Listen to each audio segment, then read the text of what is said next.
Welcome to Mad Life, living your life in excellence and reaching your full potential. Hi, this is Dave Shulman, and this is Mad Life, and this is episode 6. And in episode 6, I want to talk about narcissism, especially victim narcissism. I had an interesting experience this week, which is why I'm bringing up the topic. I had a conversation with an actual narcissist. I haven't experienced that in a long time, except for my past history of my mom and dad and all that other stuff. And boy, believe me, I come from a narcissist family. So, boy, did it really trigger me when I was talking to this particular individual. And one of the things that really bothered me is that the victim part that he played is that he decided to blame my wife and I for a lack of communication. And that's not true. Without going into all these details, the victim part of it was that he felt that if we would have communicated to him sooner, that they would have been a better answer. But I digressed a little bit because let me go to the beginning of the story. Um, my child wants to go to a particular school, and he was invited to that because it's his child. So I'm the stepfather. And while they were going to that particular school, there was a lot of information that was being put around. Um, he made a gesture that he was going to help pay for the college, and and he said that he was going to get back with us to let us know how much he was going to be willing to pay.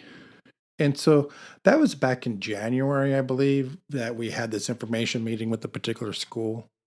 And my wife was there, he was there, and my daughter was there.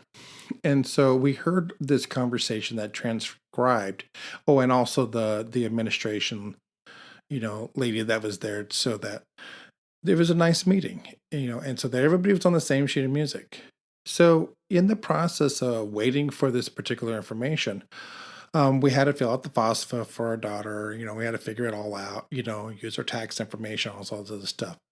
And so about a month and a half ago, um, my daughter reached out to her dad and asked, "Hey, are you going to help pay for this because there's a balance that's due because she didn't qualify for the Pell Grant because we made too much money, and she didn't qualify for certain loans, but she has to take a loan out." And he never gave her a solid answer. So he finally talked to us this last week about it. And what he talked about was really confusing. He actually literally said that he did not say anything about paying for school, which it kind of blew my mind because there was all these witnesses that said that he did, because that there was this college fund that was designed when she was born and that they've been paying into it, and they meaning his parents or my daughter's grandparents have been paying into this college fund. So there's this chunk of money, and I have no idea what that is because it's not my business, but there was this chunk of money that's been saved for years and years and years to help her pay for college. And they've been telling her all these years that, hey, don't worry about it. We're going to be helping you pay for your college. Well, the whole thing that started unraveling was that he kept telling us that he wanted to be a part of her FOSFA. And I kept telling him that you can't be part of the FOSFA because it's our information. Because our daughter, his daughter lives with us, and she's been living with us for almost 2 to 3 years, and he hasn't really visited her. He doesn't even revoke visitation. She's the one that has to do it, and so it's not that we're denying him or anything. He just doesn't ask, and so you don't ask, then what do you do? But that's a whole nother subject. But anyways, we've been taking care of the majority of the responsibilities, paying extra cash, food, money, all this other stuff. As taking care of a kid's expensive. But I digress. So here we are, college. He's calling us up, wanted a meeting, and he's frustrated that he wasn't included in this process, but she totally was included, which kind of blew my mind that he felt that way, that he wasn't included. Because we were waiting for him to give us an answer about this money that he had set aside for his daughter for college, and he never once told us.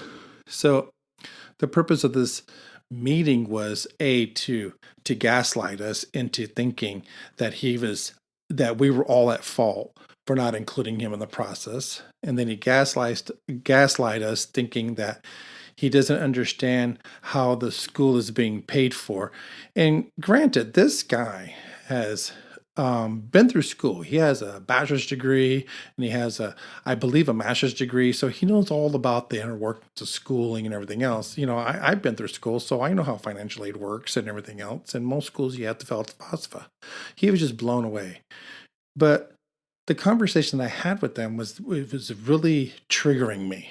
And that's what I really want to get at, is the triggering. Because no matter what I said to this individual, he wasn't listening. And he just kept over talking and over talking and over talking, trying to get his point across. And then he finally asked the question, what was the expectation here? Was it for me to pay for the schooling? And we said yes, because that's what you said. And he seemed bugged about that he was going to have to pay for his daughter's schooling. And it kind of blew my mind. Like, all these months, he's been checking out this alleged fund. I still don't know if he's still paying for his college or not. I don't know. He still hasn't signed the paperwork yet. He keeps telling his daughter that everything's going to get taken care of, but hey, who knows? We'll find out, won't we? That would be another podcast later to give you guys the update on if he did or didn't. But either way, my daughter is still going to go to the school, and we'll figure it out financially if he's not going to pay. But the triggering, man, he really triggered me. And I haven't been triggered like that in a long time, because it brought me back to my parents. I mean, no matter what I do with my mom, no matter what, it's always wrong. And man, does she play the victim. And that victim means that like, here's an example of her playing the victim. I smoke cigarettes because of you. You know, I wish you would get good grades, because if you got good grades at school, I could brag at you at my work. It's just, those kind of types of setups. And so by talking to this person, really brought up a lot of issues with my mom. And I was kind of blown away at that. And I kind of anger dumped on him a little bit, which is, I'm pretty sure he deserved it, but I feel really bad about doing it because he didn't deserve all of it. But boy, man, do they know how to trigger you? Man, do they know how to put you in these positions? And man, playing that victim narcissist is really crazy. I've been looking all through YouTube. There's a lot of good YouTube videos out there. And if you guys want to know more about it, check all these YouTube videos that are out there. Just check them out, man. It's amazing stuff. So I got to do a lot of thinking, and I might end up going back to therapy. I'm not sure yet, because I really got to deal with these issues, with my mom and all the other stuff. But boy, I forgot how insane it is to talk to a narcissist, because you can't get anywhere with them. It's like, no matter what you say, they don't hear it. No matter what you do, they twist it around and throw it back into your face. No matter what you do, you're wrong. And you're already starting off there with them in the first place. You're wrong. No matter what, you're wrong, because it doesn't fit their idea of what reality is.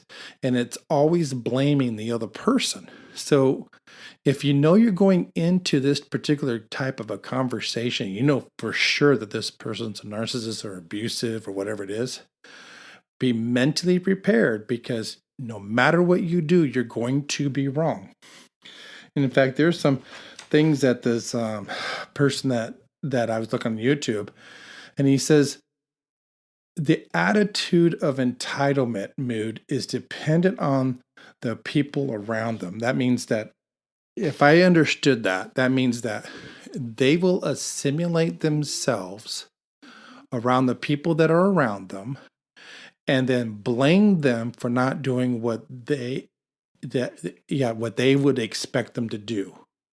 So if you cause them harm, it's their fault, not the narcissist's fault.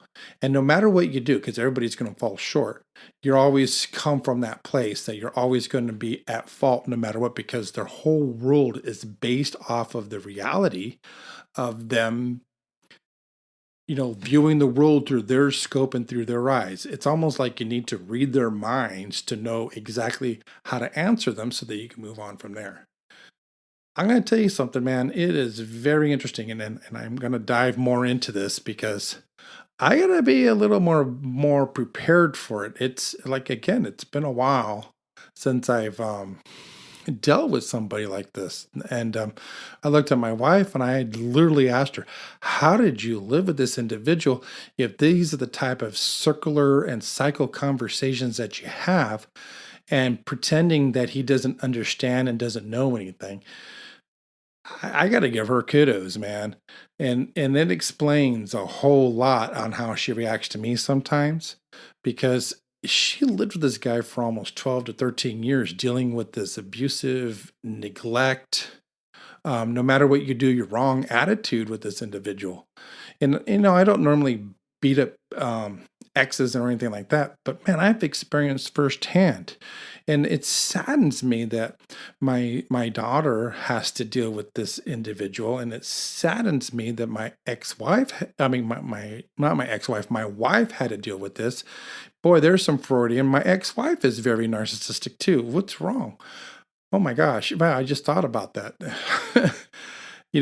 Just thinking about that, maybe I do attract them. I don't know. Well, that's a whole nother story. But anyways, back to what I was trying to say. I hope this guy gets help. I mean, he needs it, because if he's on this level of functioning and he's my age, man, it's going to be hard the rest of the years for him.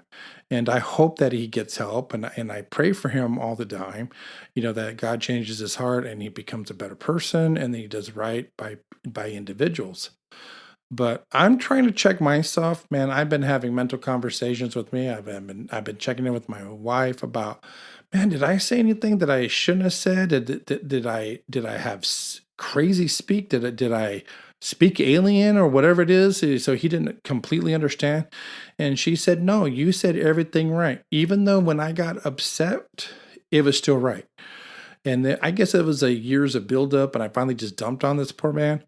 But I feel more sorry for him than I do, um, because if he really is a narcissist, I feel bad, because if he's that fragile of an ego, and his childhood must have sucked, man, I can't imagine how his world is. It must feel unsafe for him all the time. And if you're looking for the outside to extend your feeling of being safe, and you can't feel it from within yourself, and that's sad and scary just to even think about it. Well, anyways, hopefully I can dive more into this, and I would love to talk about it more with other individuals, and maybe I can hear their stories, and maybe we could bring somebody in and talk to them about it. Um, definitely I'm gonna readdress this later, because man, I'm info dumping right now, and maybe I'm just rambling, but this has been heavy on my heart, and I just needed to say it. But anyways, I hope everybody has a good week. This is why the post is so late. And I'll talk to you guys next Monday. You guys have a great evening, and don't forget to post on YouTube. And we have a site there on Mad Life Podcast.